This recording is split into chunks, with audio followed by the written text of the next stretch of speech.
한덕수 총리 얘기 나왔으니까 그 외신 기자회견에서 뭐 자신은 참사라고 했다, 사고라고 안 그랬다, 뭐 이렇게도 얘기를 하고, 그다음에 이제 농담식으로 이른바 말장난이라고 해야 되나요? 농담을 웃음 띤 얼굴로 하는 이 모습이 보도가 되면서 많은 분들이 좀 분노를 했고, 결국 뭐 사과는 하긴 했지만 아니 이것도 좀 앞뒤가 안 맞아요. 자신이 참사라고 했다라고 했는데 참사라고 얘기해서 그렇게 알고 있었다는 그 대한민국 총리가 저렇게 농담을 하면서 웃고 저 자리에서 이게 참 이해가 안 되더라고요. 아, 이해가 안 되죠. 아니, 저게 태도입니까?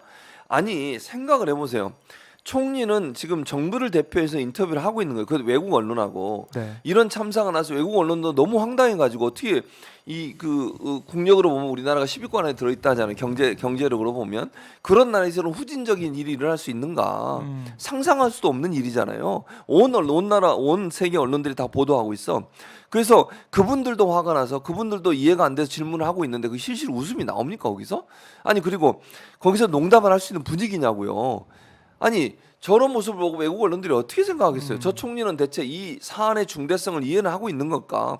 네. 국민들의 분노는 이해를 하고 있는 것일까? 그런 생각이 들지 않겠습니까?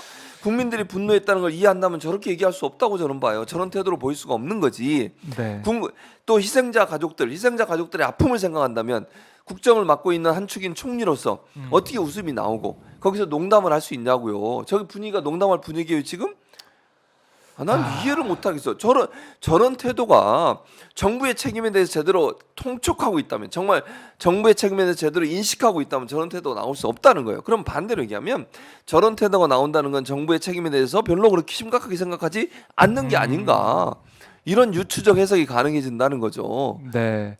그래서 참사라는 말 대신 사고라는 말 쓰고 저희 외신 브리핑에서도 디제스터라고 써놨죠.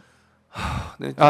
인시던트. 네. 제가 착각을 그러니까 했습니다. 디제스터가 맞는 얘기죠. 맞는 얘기인데 맞는 얘기인데 사고라고 쓰는 인시던트라고 거죠. 썼어요. 그러니까 사고는 뭡니까? 이런 거예요. 자동차 사고, 네. 추락 사고.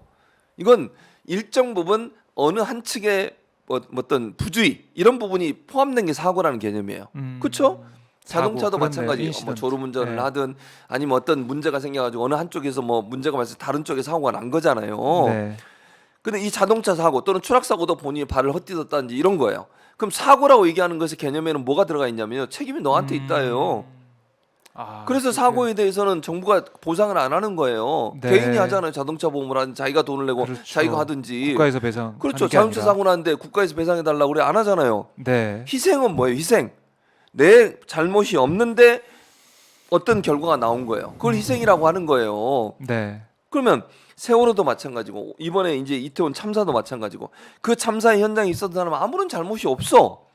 그냥 즐기러 간 거예요. 네. 국민이 자기 발로 공개된 장소에 그 뭐 시내 그렇죠. 길거리에 갔어. 네. 그런 경우는 다 있어요. 모든 사람이 다 그렇게 가잖아요. 그럼요. 아니, 그리고 축제가 저기만 있었어요? 다른 지역은 없어요? 그러면 음.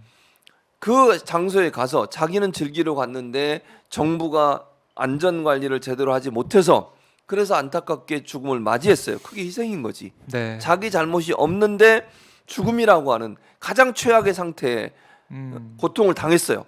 그럼 그게 희생인 거지. 그게 사고입니까? 사고라고 하는 건 아까도 말씀드렸잖아요. 나의 부주의나 나의 잘못으로 해서 일정 부분 뭔 일이 일어나는 경우를 사고라고 표현한다니까. 네. 그럼 정부가 저렇게 사고라고 표현한 이유는 뭐겠어요? 결국은 희생이란 말을 없애고 싶은 거예요. 그 말은 다시 얘기하면 정부의 책임을 반감시키려는 의도가 있다고 저는 봐요. 그렇게 얘기하는 것도 네. 사망자라고 희생자라고 얘기하고 사망자라고 얘기하는 것도 마찬가지고 그 자신들이 아까 그 김성애 뭐 보좌관이 네, 전 네. 비서관 이 사람의 말도 같은 맥락이잖아요. 지금 그렇네요. 정부도 책임 있지만 간 사람도 잘못 아니냐. 그걸 막지 못한 그러니까 거기에 가는 젊은이들을 막지 못하고 말리지 않은 부모도 책임 있는 거 아니냐. 이렇게 가는 거잖아요. 지금. 그러니까 어떻게든 정부의 책임을 좀 덜어보려는 그러려는 시도라고 봐요. 저는 용어에서도. 용어에서까지 나타난다. 그래서 맨 처음에 이상민 장관도 사과하는 얘기를 안 했고 이게 우리가 이제 어떻게 막을 수 없었던 그런 상황이다. 정부의 책임을 계속해서 얘기하지 않는 쪽으로 가다가 112 신고 내용이 나오고 하면서 분위기가 좀 바뀌고 있는 상황인데 이게 뭐 경찰 수사 감찰 이걸 통해서 드러나는 그 부분만 이렇게 해서 끝날지. 지금 야당 민주당에서는 국정조사를 바로 이제 다음 주에 이걸 추진하겠다라고 얘기를 하고 있어요. 물론 국민의힘에서는 경찰 수사 더 봐야지 왜 벌써 국정조사를 하냐, 이거 수사하는 결과를 봐야 되는 거 아니냐라고 또 반대 입장을 보이고 있는데, 자 교수님 볼 때는 어떻습니까? 국정조사로 갈 수밖에 없을까요? 어떻습니까? 당연히 그렇게 가야죠. 지금 예를 들면 경찰의 수사를 보면 꼬리 자르기 하려는 의도가 보여지고 있어요. 아까도 말씀드린 압수수색 하는데 두 군데 빠졌죠. 네. 실제 지금 그 조사하는 사람들 보면 대체적으로 하위 직급이 훨씬 많아요.